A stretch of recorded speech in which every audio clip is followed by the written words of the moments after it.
Hello and welcome to Indus News live from Islamabad. I'm Jawad Tehami and these are the headlines.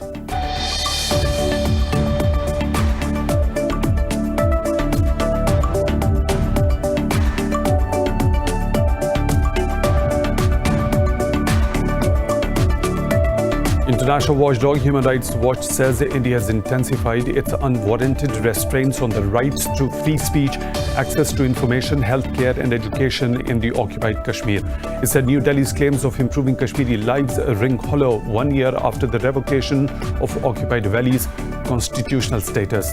Meanwhile, Indian authorities have intensified a curfew in the Srinagar district amid planned protests by the locals to observe August 5 as Black Day.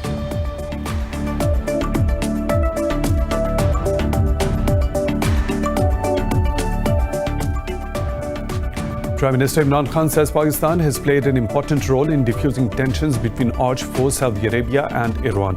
In an interview, Khan said Pakistan prevented a military confrontation between the two regional powers. The Prime Minister said Islamabad's mediation between Tehran and Riyadh has not stopped and is making slow but meaningful progress.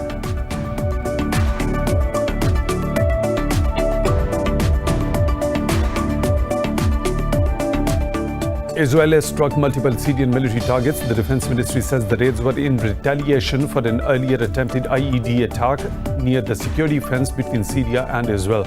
No casualties have been reported so far.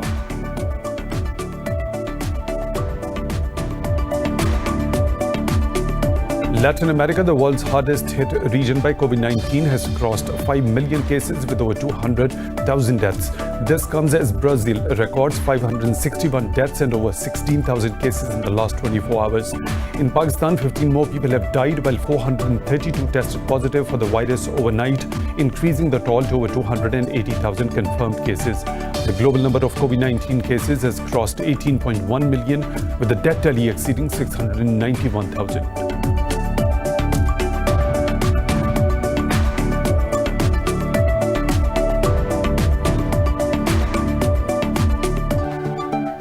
Those were the headlines and detailed stories right after a short break.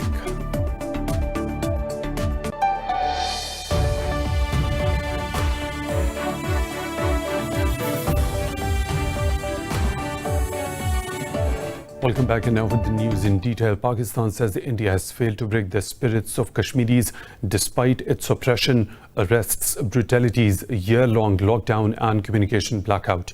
Foreign Minister Shah Mahmood Qureshi says Kashmiris have completely rejected Indian actions of August the 5th last year. Speaking at an all-parties conference in connection with 1-year anniversary of India's illegal annexation and clampdown in Kashmir, Qureshi said, with its actions in the valley, the Indian government has exposed its true fascist and extremist face. He said India is trying to change the demography of occupied valley through the controversial domicile law. Qureshi said the entire world is criticizing the Indian government's policies of hatred and discrimination. He assured Pakistan will continue supporting the just struggle of Kashmiris until the realization of their right to self-determination.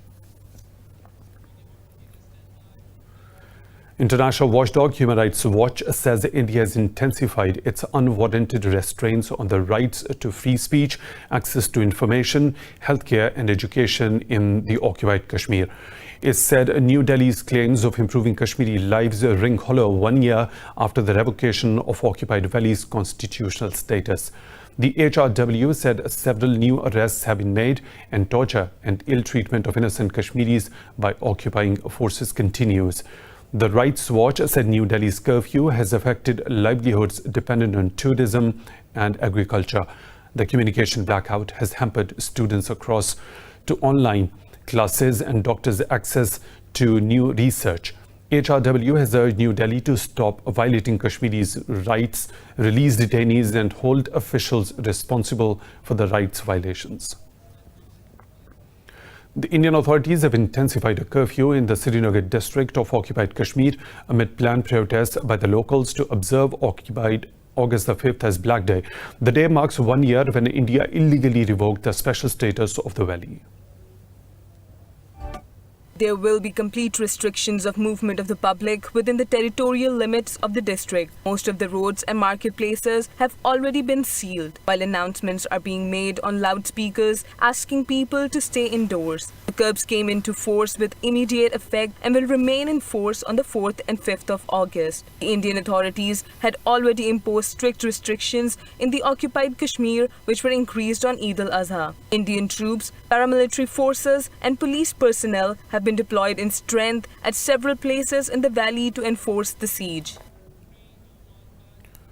Indian occupation forces have martyred 214 Kashmiris since New Delhi revoked Article 370 and stripped the region of its autonomy in August last year.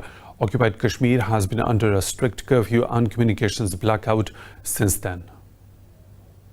The report revealed that nearly 1,400 people were critically injured due to the use of force by Indian troops in the valley. It said most of the victims were killed in fake encounters during cordon and search operations. It added the troops damaged over 946 houses and disgraced 84 women. The occupation forces arrested 13,680 and half a dozen girls during the period.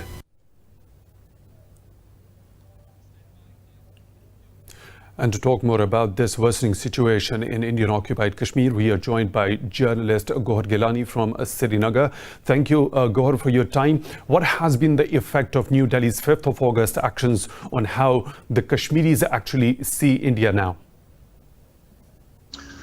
Well, what has changed in the last 1 year, I would just point out that in terms of politics, there is the complete absence of politics on the ground. I mean, earlier it used to be the case that the, anti-India forces or pro-freedom, pro-independence or pro-Pakistan forces would observe certain days as black days. It's for the first time that the pro-India forces, who are referred to as the mainstream or unionist politics, politicians, those parties are observing August 5 as Black Day. So this is a significant shift that now the pro-India parties in Kashmir are observing August 5 day as Black Day. Second is that there has been complete, abdication of leadership from both ideological camps, whether it be the unionists or the pro-independence groups. Such has been the intensity of the crackdown. Third is, how the media has been gagged during the last 1 year in particular, while there are cases against 6 prominent journalists under draconian laws, and more than 32 journalists have been summoned and questioned. As far as the economy, because entire thing, the status quo was altered on the plank of development. So what the development scenario is that Kashmir economy alone has lost 40,000 crores, while according to the Chamber of Commerce, 4 lakh youths have lost their jobs in the last 1 year. So on the ground, 4th of August and 5th of August it's entire curfew in the entire valley. So it's not only in Srinagar, but the curfew has been imposed in the entire Kashmir valley. So that is what has changed in the last year. There's, the facts on the ground have completely changed. Civil liberties have been suspended. Media has been gagged. Economy is in tatters, and there is complete absence of, politics and total uncertainty in the region. So, Gohar, as we speak of the devastating impact of this particular lockdown that has been imposed since last August, so there are reports that we are hearing about a further crackdown and arrests in the occupied valley ahead of 5th of August. So what exactly is the situation on ground in the valley right now? See, this pattern of arresting people ahead of certain days is nothing new in Kashmir. Earlier it used to be the case that on the eve of India's Independence Day or India's Republic Day on 26th of January, 15th of August, Independence Day, and then on 27th of October when the Indian armed forces landed in Kashmir when they were airlifted to Srinagar. So on those occasions, mostly the pro-independence voices and those civil society actors would be taken into prison, or what they refer to as preventive detention. But now the scenario has changed, that now even the pro-India politicians are in jail, and most of them who have been released, they continue to be placed under house arrest, and there are there's a strict watch over them. There's surveillances like akin to George Orwellian concept of the big brother is watching you, where the state has so much control over your lives that even when they speak to the media or try to speak to the media, there are so much of curbs, and then they are like, as I said, the surveillance surveillance is so high. And this continues. Some people have been released, but they continue to remain under house arrest. And yeah, there is apprehension that some people might also be taken under preventive arrest ahead of the August 5 decision. So right now, what I can tell you from the ground is the streets are deserted, and there's constant fear in the minds of people. But at the same time, I want to just bring another point, is that people there, I have spoken to a lot of people in the civil society and also common people. There's also some anger against Pakistan, if I may, because people think that what happened in Kashmir on August 5 was a huge geopolitical event, because the status quo was altered of a disputed territory where there are other external stakeholders, and only tweets, eye-catching tweets, or the role played by Pakistan as if it were an NGO to spread awareness, that is not enough. So people are also expressing their frustration, thinking that when such big countries like China, they can't bring India on the negotiating table, how can a dispossessed population which is little over 10 million without any infrastructure, without any resources, can withstand such pressures from the state? Gaur Gillani, a journalist joining us from Srinagar. Thank you very much for your time. And now we are joined by former Ambassador Asif Durrani. Thank you for your time at Indus News. So what have Pakistan's diplomatic efforts achieved over the past 1 year after India illegally annexed and imposed a clampdown in the occupied valley?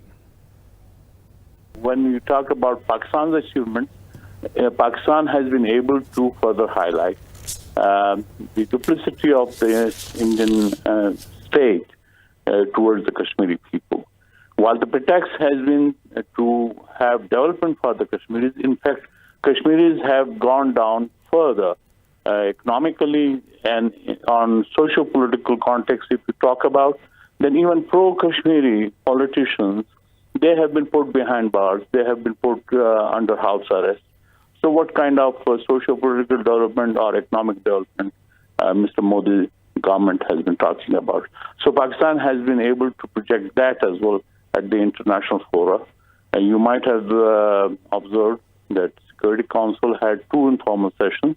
Although when you talk about from political point of view, it may not have that value as a full-fledged session of the UN Security Council has it, or for that matter, some outcome from the Security Council, either through a presidential statement or through a Security Council resolution.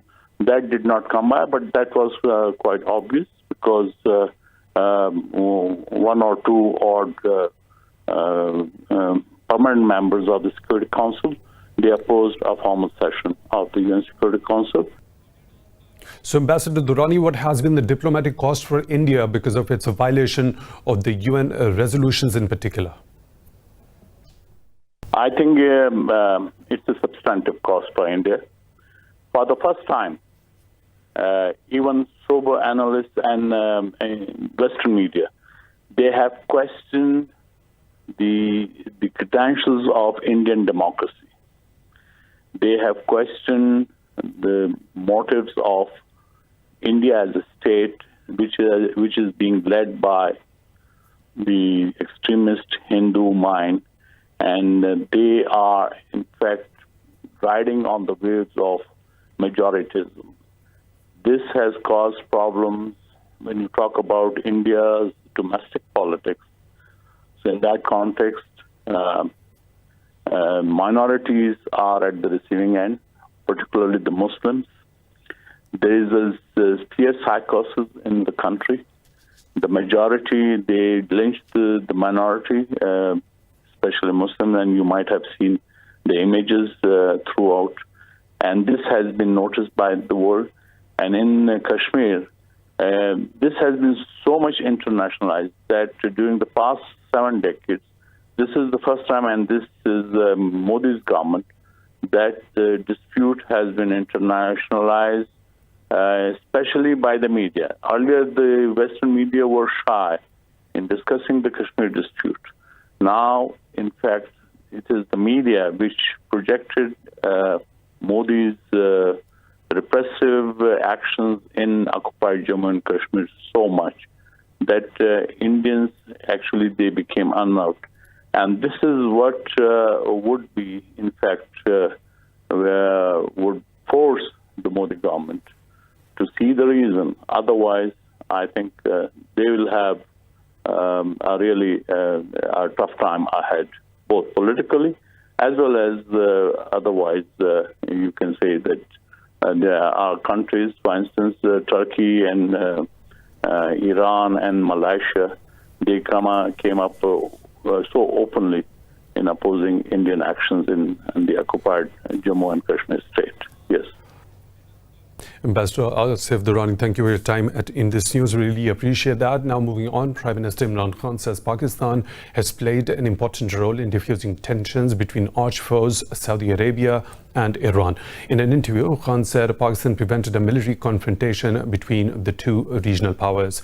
He said the confrontation could have been the worst possible scenario for the Middle East.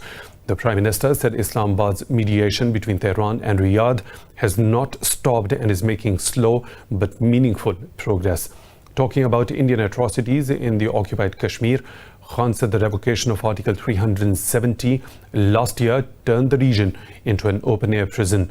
He said within a year, India has destroyed the economy of the valley with its year-long curfew and communication blackout. He also accused Indian Prime Minister Narendra Modi of undermining the country's legacy of secularism. The Taliban say the release of the remaining prisoners of the group is essential for commencement of intra-Afghan negotiations. The group's spokesperson said Deputy Leader Mullah Baradar Akhund discussed the inception of the talks with the U.S. Secretary of State Mike Pompeo in a video call. He said Pompeo welcomed the three-day Eid ceasefire by the Taliban.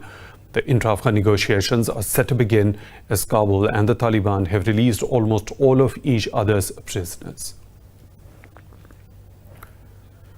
Israel has struck multiple Syrian military targets. The Defense Ministry says the raids were in retaliation for an earlier attempted IED attack near the security fence between Syria and Israel. No casualties have been reported so far. Israel's army said its fighter jets, attack helicopters and other warplanes struck observation posts and intelligence collection systems. Earlier, Syria's state media said Israel's helicopters rocketed army positions near Quneitra in the south but caused only material damage. It also said Syrian air defenses thwarted raids near Damascus. There was no comment from Syria on the fence incident. Dozens of protesters in Austria have denounced Israel's illegal annexation of the Palestinian territories. Slamming Israel's plan to annex settlement blocks in the West Bank, protesters stressed the importance of a two-state solution. The demonstrators outside the U.S. Embassy in Vienna criticized Washington's support for Tel Aviv.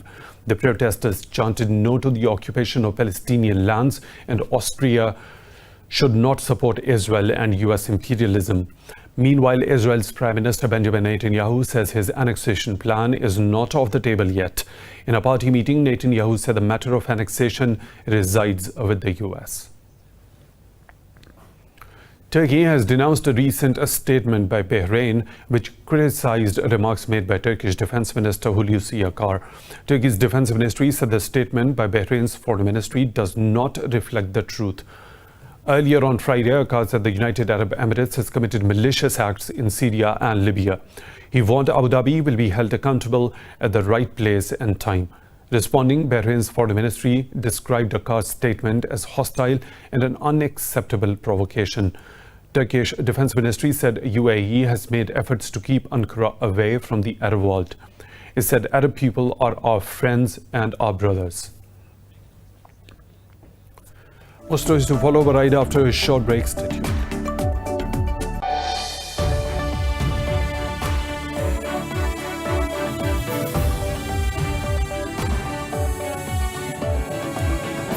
Welcome back. Latin America, the world's hardest hit region by COVID-19, has crossed 5 million cases with over 200,000 deaths.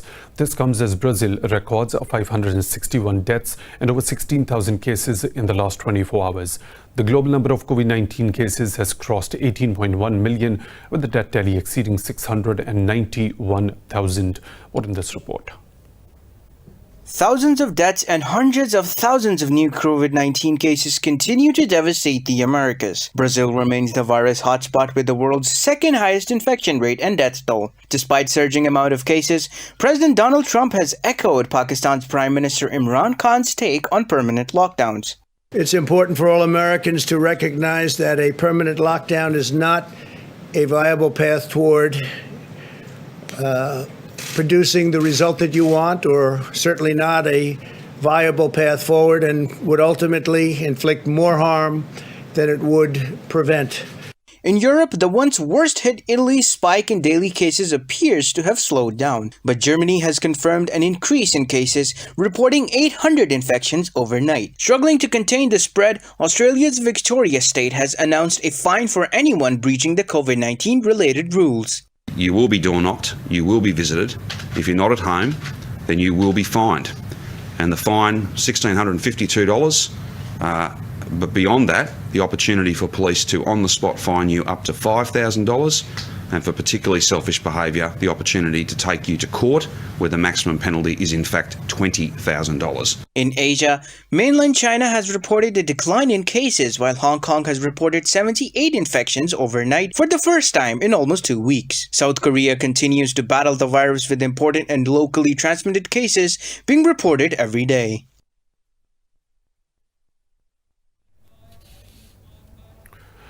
India's total number of COVID-19 cases has crossed 1.85 million after over 52,000 infections were reported in the past day.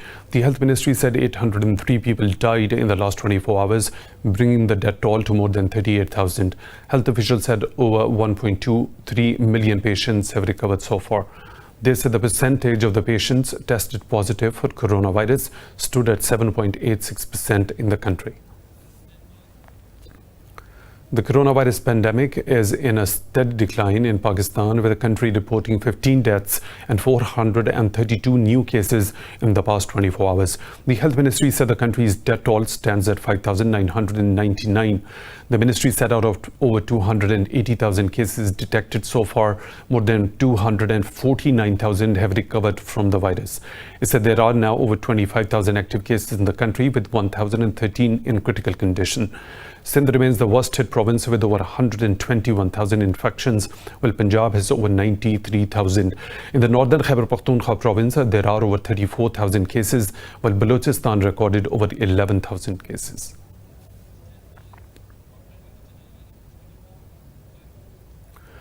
The United Nations says North Korea is continuing with its nuclear weapons program. A UN's confidential report seen by Reuters says Pyongyang's past 6 nuclear tests have likely helped it to develop miniaturized nuclear devices. In 2018, North Korea blew up tunnels at its main nuclear test site, saying it was proof of its commitment to end testing. The report says only tunnel entrances are known to have been destroyed without comprehensive demolition. It said North Korea can rebuild and reinstall infrastructure needed to support a nuclear test within 3 months. North Korea's mission to the UN has not responded to the claim yet.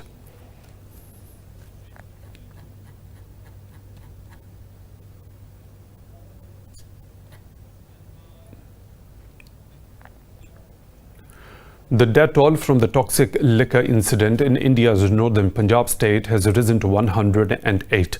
In a statement, the Punjab government said so far the counterfeit liquor has claimed lives in 3 districts, with 82 in Tarn. The statement said 13 people died in each Amritsar and Batala districts. After the incident, the local police have arrested 37 people in a massive crackdown. Officials in Punjab said they suspect denatured spirit, which is usually used in the paint and hardware industry, was used in the seized material. Punjab's Chief Minister Amarinder Singh has ordered an inquiry into the incident. Hurricane Isaias has made landfall into the Carolinas, with the risks of life-threatening storm, surge, flooding, rainfall and tornadoes. National Oceanic and Atmospheric Administration said the hurricane landed near Ocean Isle Beach, North Carolina. The agency said the storm packed maximum sustained winds of about 137 kilometers per hour off the North Carolina coast.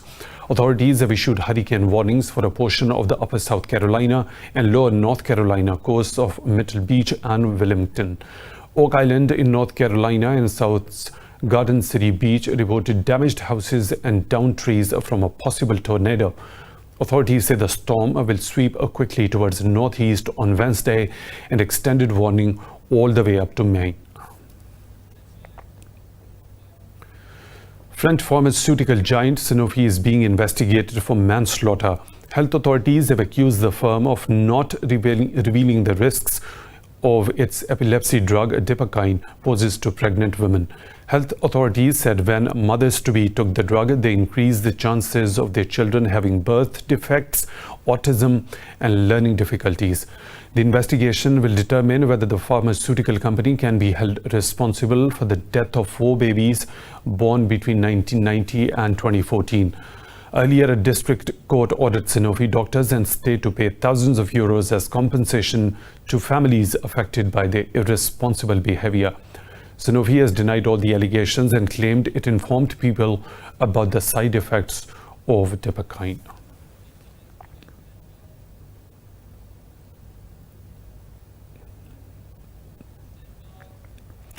Climate change remains the most pressing issue of today's time, yet the world continues to falter when it comes to tackling the problem. Amid concerns about the environment, scientists have found that the carbon dioxide emissions are still on the rise. More in this report. Earth's atmosphere is even more sensitive to carbon dioxide emissions than was earlier thought. A World Climate Research Program study has found that the doubling of carbon dioxide could lead global temperatures to rise by 2.6 to 4.1 degrees Celsius.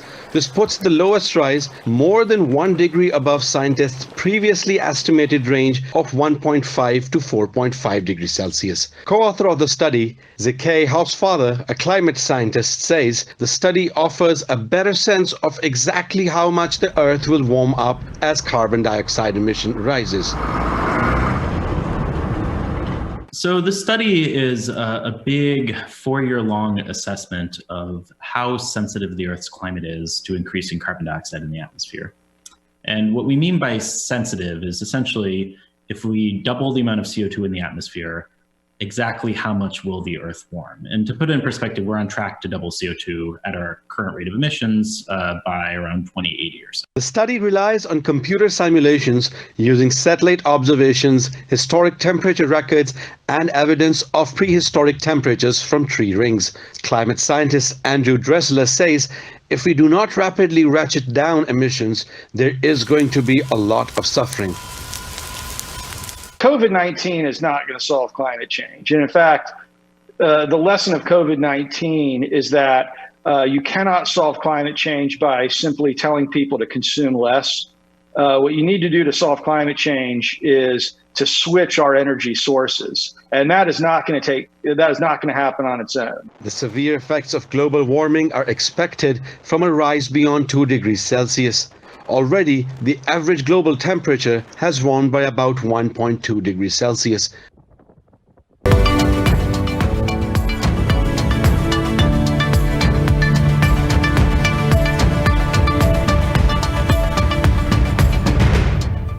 European stocks are trading lower after British Petroleum, Bayer and Diageo reported net losses in the second quarter.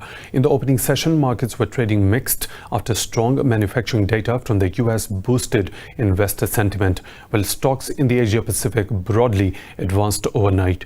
Investors continue to monitor the US fiscal stimulus talks as lawmakers work towards a new coronavirus relief bill.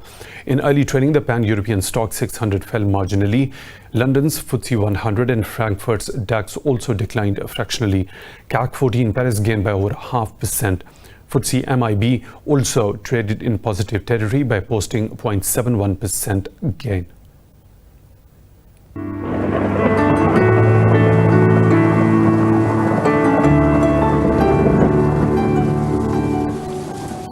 And now the weather situation from around the globe.